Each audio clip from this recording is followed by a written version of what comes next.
Saudaraku yang terkasih, salam berkah dalam. Sudahkah kita memberi senyum hari ini? Senin 10 Juni 2024. Kita awali permenungan kita hari ini dengan tanda kemenangan Kristus dalam nama Bapa dan Putra dan Roh Kudus. Amin. Permenungan kita diambil dari Injil Matius bab 5 ayat 1 sampai 12.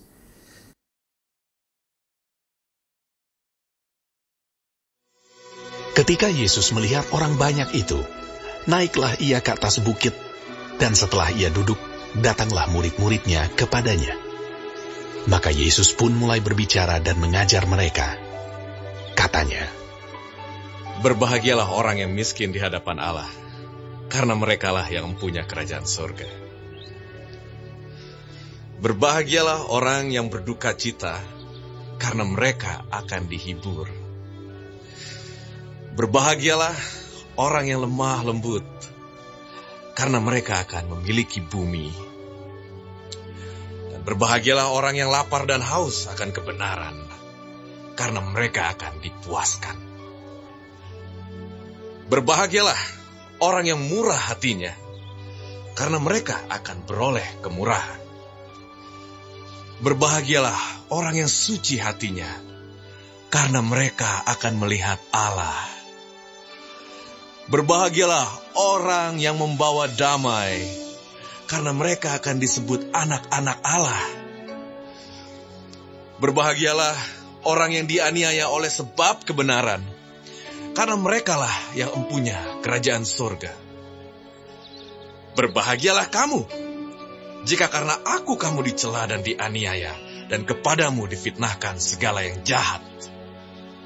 Bersukacita dan bergembiralah, karena upahmu besar di sorga." Saudaraku terkasih, bacaan Injil hari ini tentang sabda bahagia Yesus. Ia mengajar pada semua orang dan pada para muridnya tentang siapa sebenarnya yang berbahagia. Menurut Yesus, yang berbahagia adalah mereka yang miskin secara rohani, karena mereka memiliki kerajaan Allah. Allah akan senantiasa memerintah dan memelihara hidupnya. Yang berbahagia menurut Yesus adalah mereka yang sangat berduka atas dosa-dosanya, karena mereka akan mendapatkan penghiburan dan pengampunan dari Tuhan berupa anugerah pengampunan baginya. Yang berbahagia menurut Yesus adalah mereka yang lemah lembut, mereka yang memiliki kerendahan dan kelembutan hati seperti Yesus. Sebab kelak mereka akan memiliki bahkan memerintah bersama-sama Yesus atas bumi yang baru. Yang berbahagia menurut Yesus adalah mereka yang kelaparan dan haus akan kebenaran. Sebab mereka akan mencari dan menemukan Allah sebagai satu-satunya sumber kebenaran yang sanggup memuaskannya. Yang berbahagia menurut Yesus adalah mereka yang murah hati, sebab mereka berjiwa pengampunan dan belas kasihan kepada orang-orang yang menderita. Kepadanya Allah akan menyatakan kemurahannya yang berlimpah-limpah.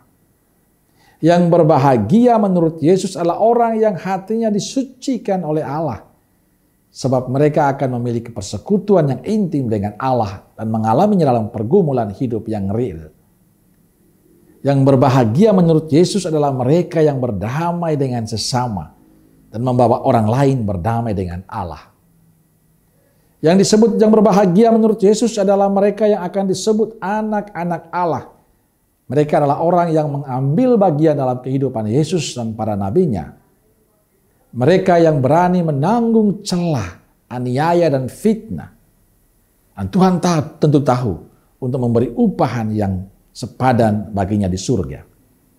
Saudaraku terkasih, sabda bahagia Yesus yang kita dengarkan hari ini bertentangan dengan apa yang manusia pikirkan.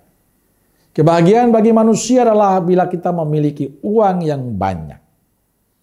Bila ada harta yang berlimpah, ada tanah yang luas, ada mobil yang mewah, ada rumah yang megah, secara duniawi terpenuh semuanya. Ada segalanya, kebahagiaan itu karena memiliki kuasa, memiliki kedudukan. Tapi menurut Yesus, tidak. Kebahagiaan sejati bukan masalah fisik atau materi, melainkan rohani. Sumber kebahagiaan sejati adalah berasal dari Tuhan. Dunia mungkin menawarkan kebahagiaan, namun sifatnya sementara dan terbatas. Kita boleh memiliki segalanya, kita berhak menjadi kaya, tidak masalah. Tapi satu yang ingin saya katakan, selama kita masih bisa, kejarlah hal-hal yang rohani, lebih dari hal-hal yang jasmani atau materi. Sebab itulah yang cara kita mendapatkan kebahagiaan kekal. Kumpulkanlah segala kebaikan-kebaikan kita, cinta kita, kasih kita, pertolongan kita, kemurahan hati kita, kelembutan kita selama kita masih hidup. Supaya kita boleh mengalami sukacita. Karena itulah kekayaan yang perlu kita jaga dengan baik. Kekayaan itulah yang akan mengantar kita pada sukacita bersama Tuhan. Amin. Semoga Allah yang Maha Kasih memberkati saudaraku sekalian. Bapa, Putra, Roh Kudus. Amin. Roh Kudus Nazaret, doakanlah kami. Amin. Berkah dalam.